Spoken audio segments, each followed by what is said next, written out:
20절까지. 네. 21절까지 맞습니다. 18절에서 21절 같이 읽겠습니다. 너희가 만일 성령의 인도하시는 바가 되면 율법 아래 있지 아니하리라. 육체의 일은 현저하니 곧 음행과 더러운 것과 호색과 우상 숭배와 술수와 원수를 맺는 것과 분쟁과 시기와 분냄과 당짓는 것과 불리함과 이단과 투기와 술 취함과 방탕함과 또 그와 같은 것들이라. 전에 너희에게 경계한 것 같이 경계하노니 이런 일을 하는 자들은 하나님의 나라를 유업으로 받지 못할 것이요. 아멘. 기도하겠습니다. 주님, 다시 갈라디아 말씀 앞에 우리를 세워주셨습니다. 오늘도 성령께서 이 말씀을 밝히 깨달아 알 수 있도록 도와주시고 말씀을 잘 풀어서 강론하도록 하나님께서 인도해 주시기를 원하오며 예수님 이름으로 기도합니다. 아멘. 육체의 일은 이런 제목으로 갈라디아서 강의 말씀을 이어갑니다. 율법 아래 있지 않고 복음 아래 참된 믿음과 자유 아래 있는 자들은 이제 그 자유를 가지고 성령을 좇아 행하는 자들이 되어야 된다라는 이 사도의 강조점을 우리가 말씀 속에서 깨닫게 됩니다. 그리스도께서 그대들을 율법으로부터 자유케 하셨으면 이제 그 자유를 방종의 도구로 삼지 말고 이제는 성령을 좇아 행하는 일에 거듭난 성도로서의 삶의 포커스를 거기에 맞추고 그것을 좇아 살아가는 것이 성화에 진력하는 성도의 올바른 삶의 도리이다. 바울은 이제 그것으로 강조점이 이렇게 이동하고 있는 것을 보여줍니다. 구원받은 하나님의 자녀들은 예배 없이 하나님께서 우리에게 주신 자유의지를 통해서 복음 아래서의 참된 의지적 자유를 가지고 이제는 능동적으로 전에는 율법에 매여서 율법의 종로로 됐다면 이제는 그 참된 의지적 자유를 가지고 능동적으로 하나님의 말씀 앞에 이제는 우리가 복종하면서 성령을 좇아 행하는 자들이 되어야 된다라는 것을 성경이 구원받은 우리에게 분명하게 명시하고 있다는 것을 보여줍니다. 사람들이 잘못 생각하는 것 중에 하나, 구원의 문제에 있어서 가장 많이 잘못 생각하고 있는 부분 중에 하나가 구원을 받았으니 우리의 삶은 이제 자유분방하게 살아도 그것이 우리의 구원과는 무관한 것이다 라고 생각하는 착각입니다. 이제는 힘써 진리 안에서 하나님과 하나님의 뜻을 깨달아 가야 되고 그 깨달음의 풍성함이 우리의 영혼에 지대한 영향을 미칠 때 신자는 이제 그것을 통해서 자발적으로 힘써 성령을 좇아 행하게 되어져 있는 것이고 그 성령의 의지에 만약에 우리가 반하거나 그 성령의 의지에 복종하는 것에 우리가 미흡하게 될 때 성도는 그 영혼에 심각한 고통과 가책을 느끼게 되어 있습니다. 그 사람이 거듭난 사람입니다. 이러한 내면에서의 이러한 거룩한 작용과 어떤 변화들이 나타날 때에 우리는 그 사람이 진정한 성도이다. 이렇게 확신할 수 있는 것이죠. 하나님의 말씀이 그 풍성한 깨달음과 그 교훈과 책망이 그렇게 성도 안에서 성도가 성도 되게 하는 것입니다. 이것은 인위적으로 되는 것이 아니에요. 거듭난 하나님의 백성이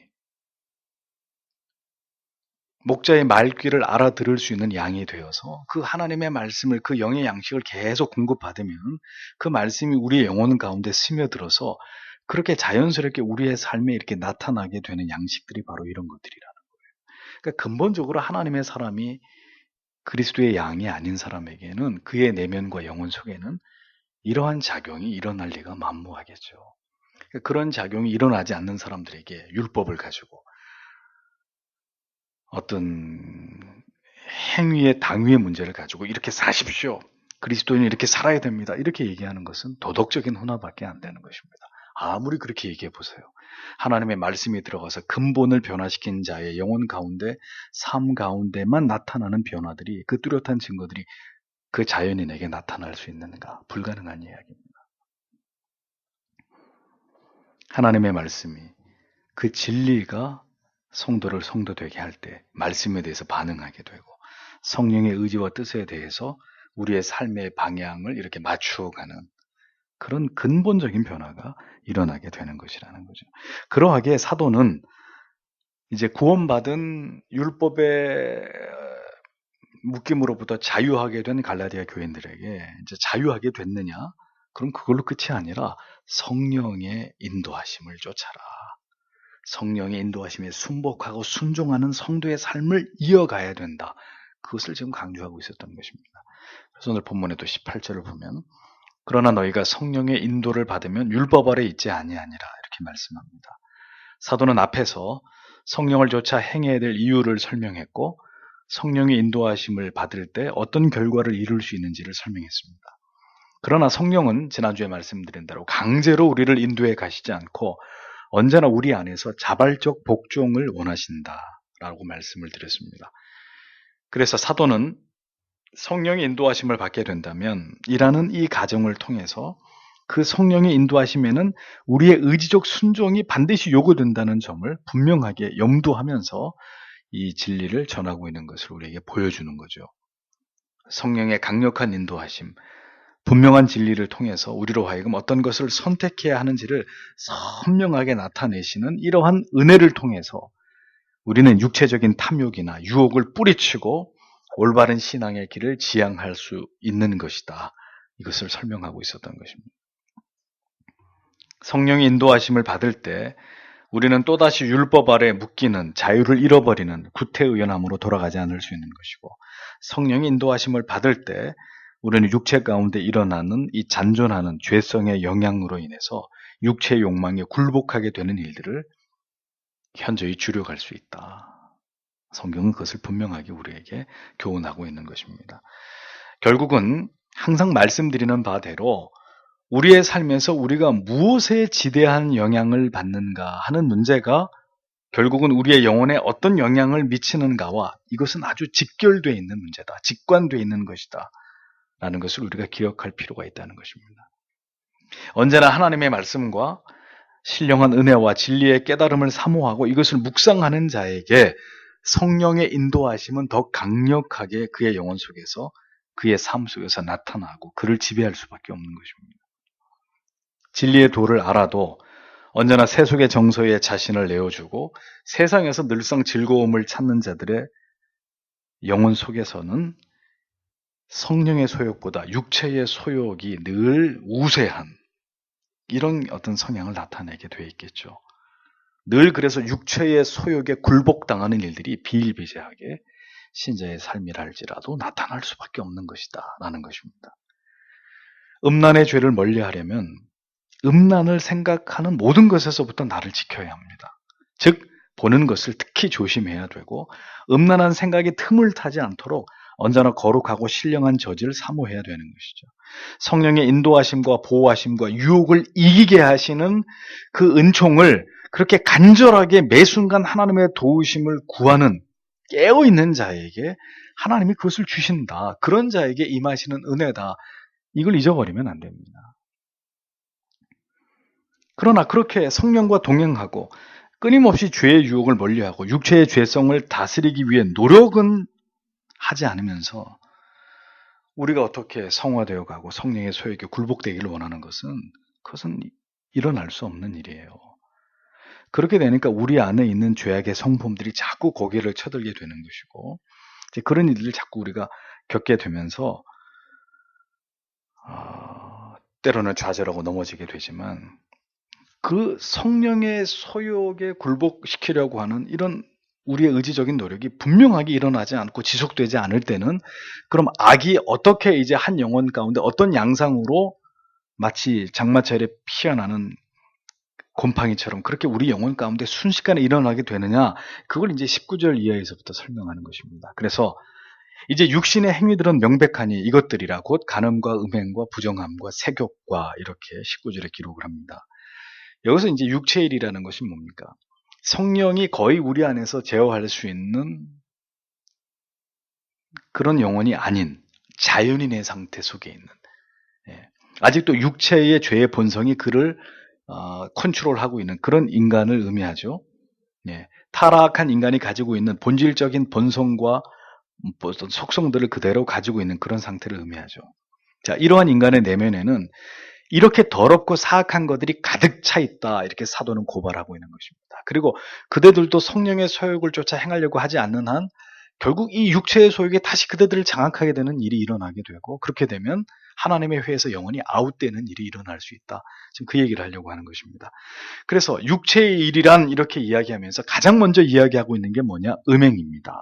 헬라어로 포르네이아, 영어의 포르노의 어원입니다.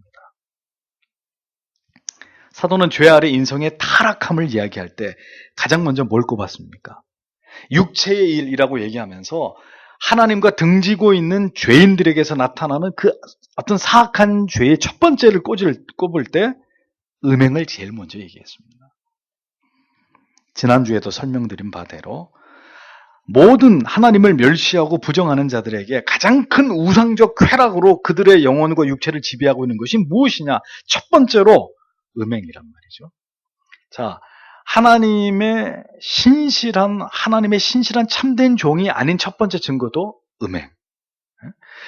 하나님을 경외함이 없는 현저히 육체 가운데 있는 사람들에게 나타나는 가장 첫 번째 죄도 음행. 그러니까 모든 죄인에게서 나타나는 가장 추악한 그 죄의 가장 첫 번째는 성경은 음행이라고 얘기하는 거예요.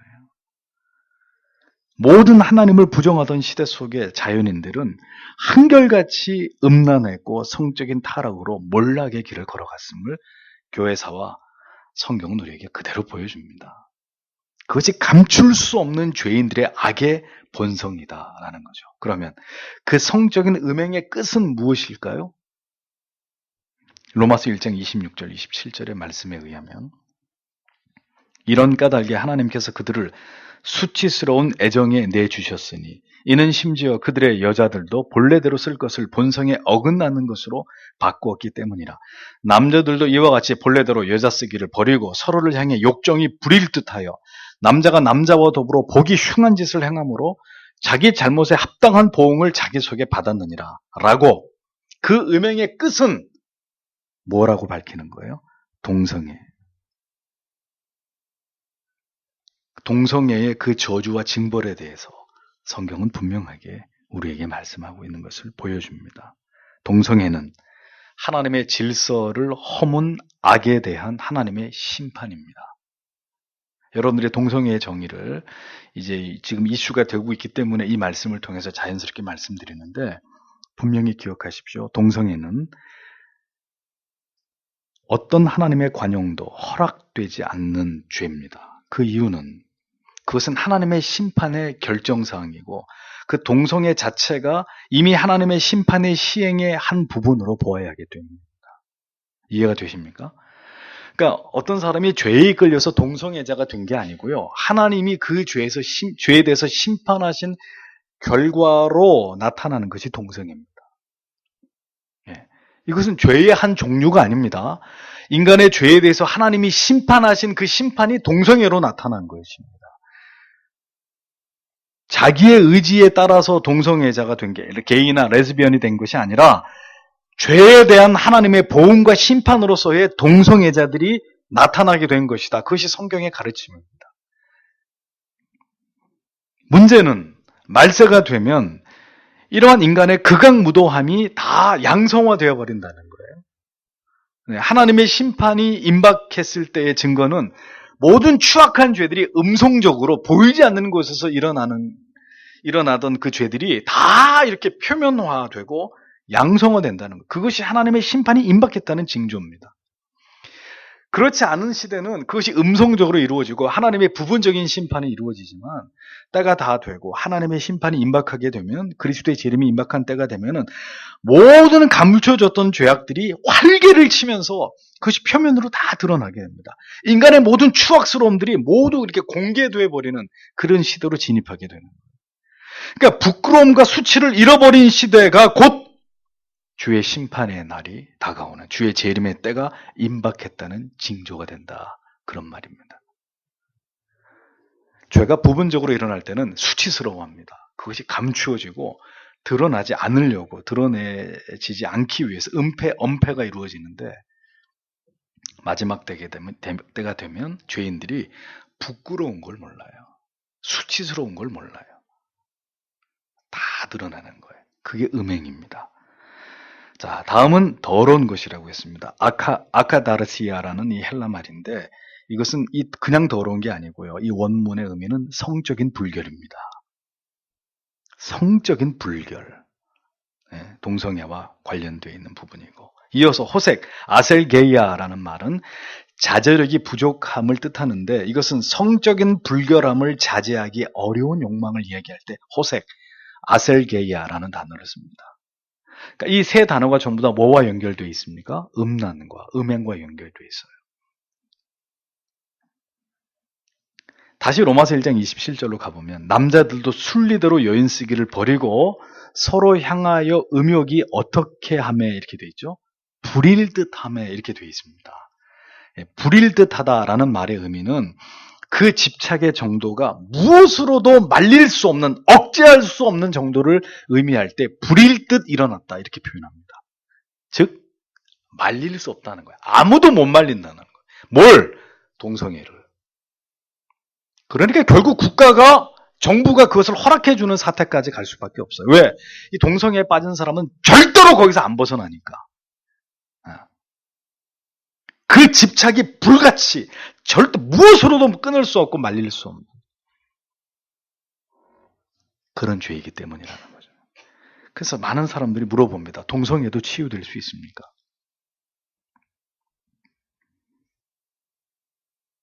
호색이 그리스도의 보혈의 능력이 아니라면 이게 억제되고 통제될 수 있겠습니까? 그러니까 답은 불가능하다는 거예요. 그 사람이 예수를 믿고 그 동성애에서 벗어나는 행위가 나타나지 않는 한은 동성애자가 치유가 되느냐 불가능한 얘기입니다. 그런데 이제 이 동성애도 여러 그 케이스로 나뉘어지는데 예를 들면 후천적이고 심리적인 것에 의해서 동성애를 앓는 동성애적 성향이 나타나는 사람들이 있죠. 그러니까 어떤 부분은 어떻게 치유가 되는 부분이 분명히 있을 거예요. 그러나 그 경우가 아닌 자기는 의식은 남자인데 몸은 여자이기 때문에 자기는 남자라고 생각하는 이런 아주 심각한 이것은 하나님의 죄에 대한 심판과 그 죄에 대한 기형적 결과물이기 때문에 고칠 수가 없어요. 동성애는 치유가 불가능한 겁니다. 그런 동성애라면. 그럼 어떻게 보면 하나님의 저주인 거죠. 하나님의 심판인 것이고. 그래서 이것은 어떻게 재론의 여지가 없는 부분이에요. 동성애 자체가 하나님의 징벌이기 때문에 그것을 포기하지 않는 자를 결코 성도라고 택자라고 저는 그래도 목사님 예수 믿고 싶어요. 당신이 동성애자에서 벗어나십시오. 그렇지 않은 한은 당신은 성도라고 인정할 수 없습니다. 이게 교회 입장입니다. 이러한 음란과 관련된 죄악들이 모두 죄악된 인간의 원초적인 죄악의 모습들을 묘사하는 내용들이라는 것입니다.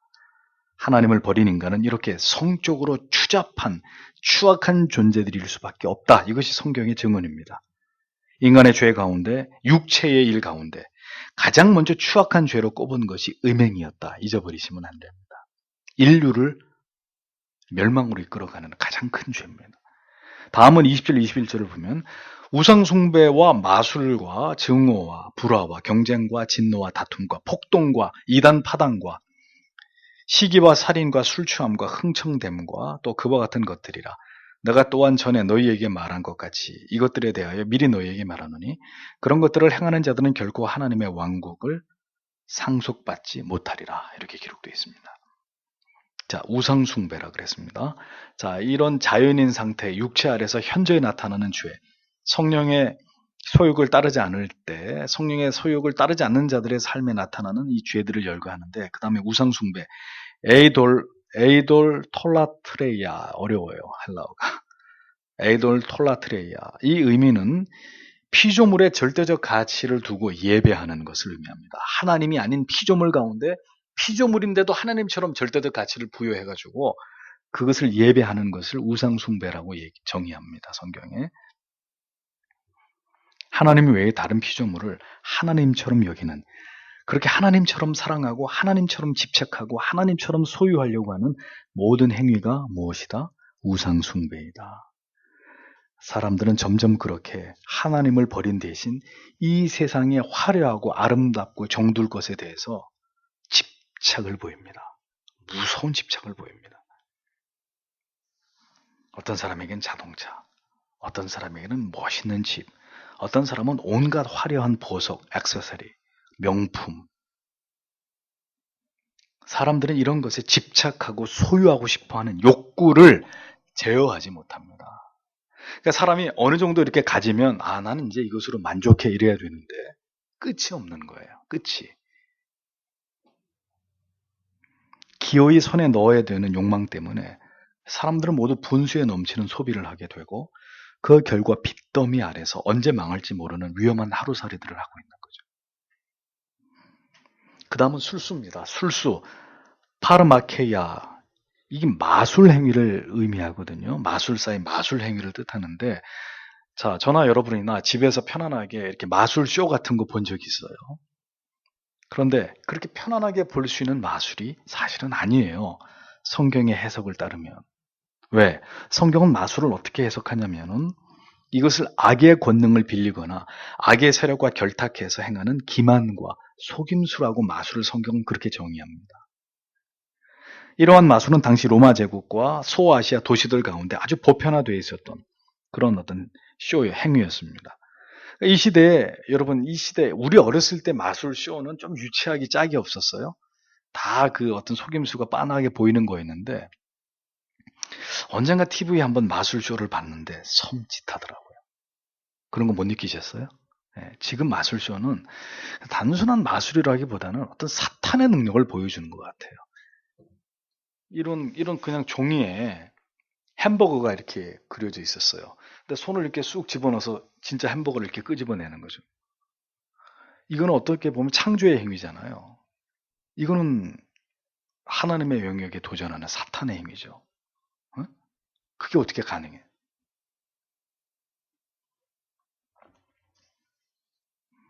악의 힘을 빌어서 사람을 미혹하는 마술의 역사. 이미 성경에 기록되어 있습니다. 그리고 그것이 악이라고 얘기합니다. 근원적인 죄악 중에 하나라고 명시합니다. 그 다음에 원수를 맺는 것, 에트드라이.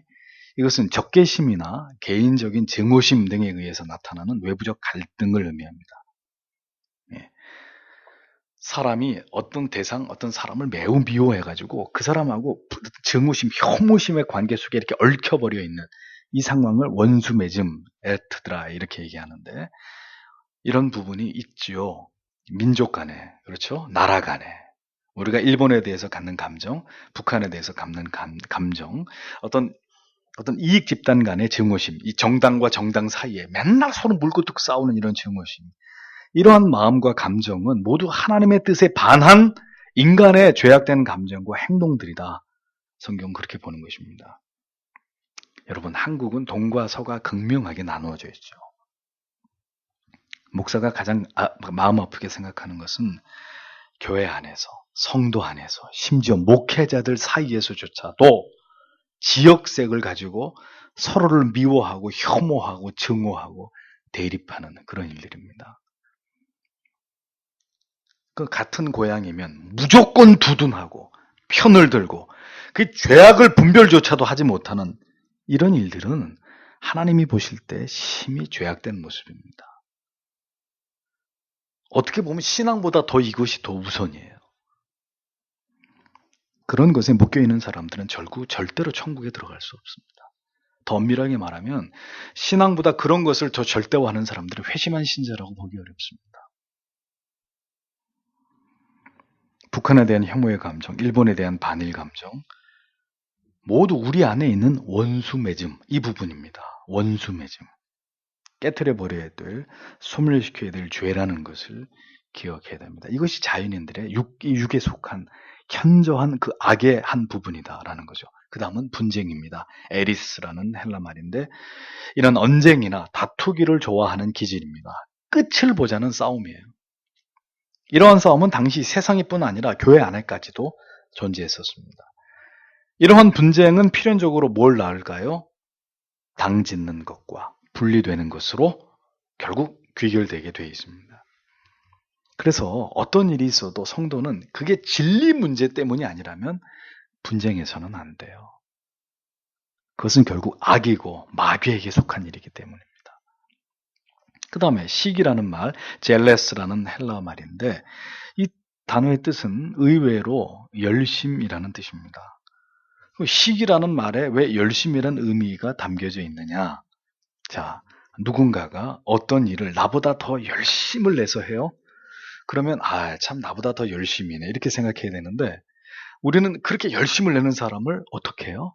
시기한단 말입니다. 네. 열심을 내는 사람, 절대로 가만히 두고 보지 못하는 성질, 기어코 그 열심을 내고 앞서가는 사람을 찍어내가지고 끌어당겨 내려야 되는 그 마음, 그게 시기라는 거예요. 아니, 열심을 내는 게 잘못이에요? 나보다 앞서가는 게 잘못이에요. 더 부지런해서, 더 열심히 노력해서 나보다 앞서가는데, 그걸 기어이 끄집어 내려야 되는 거죠. 그게 시기라는 거예요. 자기는 열심을 내지 않고, 열심을 내는 거는 꼴 보기 싫고, 그렇게 나쁜 마음이 어디 있어요? 그게 우리 안에 있다는 거예요. 그 다음에 분냄, 디모스라는 헬라어 말, 분노라는 의미죠.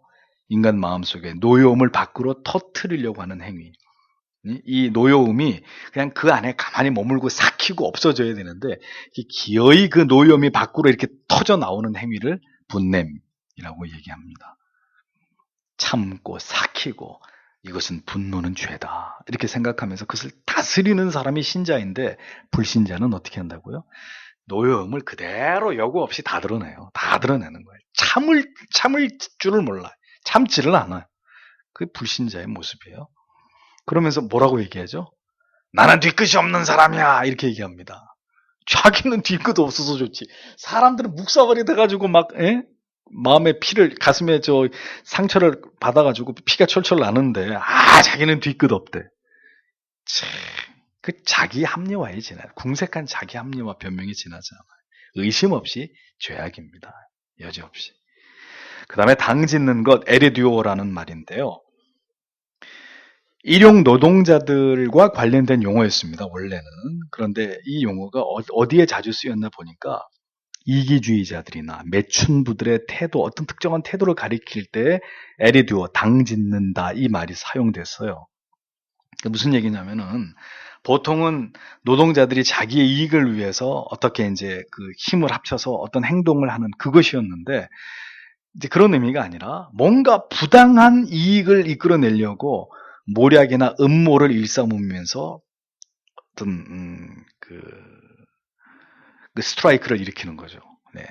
어떤 보상을 바라고 아주 지저분하고 더티하게 자기 의견들을 관철시키려고 하는 그런 태도들, 그런 행동들을 의미합니다. 네. 큐어 축제같이 동생의 자들. 네.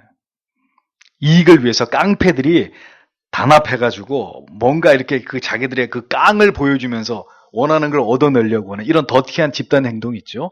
그것이 다 에레듀어, 당 짓는 것 그런 의미입니다. 그 다음에 2단, 하이레시스라는 말은 그 당을 지은 결과물이에요. 원래는 종교적으로, 철학적으로 어떤 특별한 견해나 사고방식을 가진 자들, 그리고 그 내용을 지칭할 때 사용했던 의미인데, 이 단어가, 헬라어 단어가 성경 안에서 사용할 때는 복음을 회방하고 예수 그리스도의 십자가를 부인하는 사악한 자들을 총칭할 때 하이레시스, 2단이라는 말로 성경 안에서는 사용됐습니다. 유사일에 얼마나 많은 이단들이 교회 안에서 배출됐습니까? 모두가 원초적인 악의 모양들이다라는 거죠. 다음은 투기입니다. 푸도노스라는 말은 앞에 젤로스, 시기라는 말과 유사한 말입니다. 근데 이 시기는 때로는 좋은 의미로도 사용되기도 했는데 투기는 부정적인 의미로만 사용되어서 남의 것을 탐내는 것뿐만이 아니라 오히려 그것을 탈취하려고 내 것으로 만들려고 하는 악한 행위를 투기라고 그렇게 이야기합니다. 그 다음에 술 취함, 메데는 지나친 음주를 이야기합니다.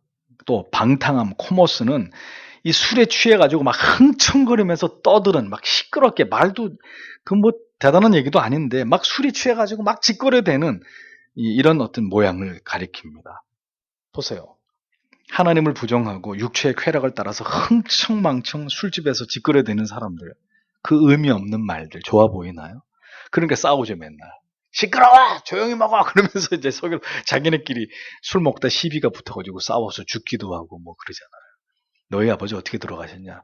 술 먹고 싸우다 패싸움하다 맞아 죽었어. 나중에 자식들한테 뭐라고 얘기할 거예요? 자, 그런 일들.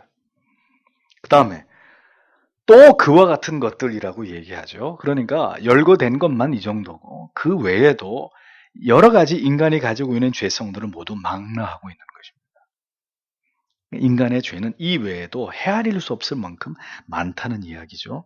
대표적인 것들을 바울이 꼽아서 이야기한 것입니다. 자, 그러니까 무슨 얘기죠? 성령을 쫓아 행하면서 끊임없이 육체의 소욕을 다스리고 죽이지 않는다면 인간은 결국 이러한 죄악의 홍수 속에 잠겨서 익사하게 된다. 멸망의 길을 갈 수밖에 없는 존재가 인간이다. 그 얘기를 하는 것입니다. 그러면서 사도는 전에도 너희에게 경계한 것 같이 이런 말을 삽입합니다. 그러니까 지금 이 얘기를 처음 하고 있는 것이 아니라 이미 사도가 여러 차례 이러한 경고와 경계의 말을 해왔다는 것입니다. 누구에게? 갈라디아 교회 성도들에게.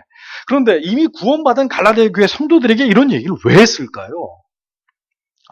그대들은 다 구원받았기 때문에 이제 총권 따놓은 당상이다. 걱정하지 말고 세상에서 자유를 누리면서 살아라. 이렇게 말하지 않고 아니 왜 갈라디아 교회 성도들에게 이러한 육체의 일이라고 이야기하면서 이런 원천적인 인간 안에 있는 사악한 죄들을 또 얘기하고 또 얘기하면서 경계하게 했느냐 하는 것입니다. 바울은 결코 율법으로부터의 자유가 육체의 방종의 기회가 아니라는 사실을 강조해 왔다는 사실을 알 수 있습니다. 만약에 구원에 안주하면서 성령을 쫓아가는 삶을 거부하고 그것을 등한히 한 결과가 이 음행에서부터 시작된 이러한 죄들이 현저히 우리의 삶 속에 나타나고 이러한 죄에서 벗어나지 못하고 있는 사람이라고 할 것 같으면 그는 결코 하나님의 나라에 들어갈 수 없다고 바울은 아주 뚜렷하게 명시하고 있는 것입니다.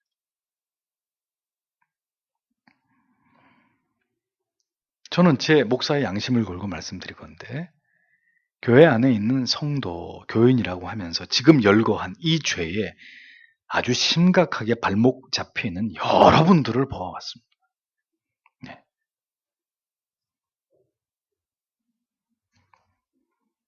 성경은 우리에게 이걸 말씀하려고 합니다. 성령을 쫓아 행하는 자는 하나님의 사람이고 자신의 이러한 죄성을 절대로 그대로 방치하면서 살아가는 자는 하나님의 사람일 수 없다. 이것이 성경의 결론입니다.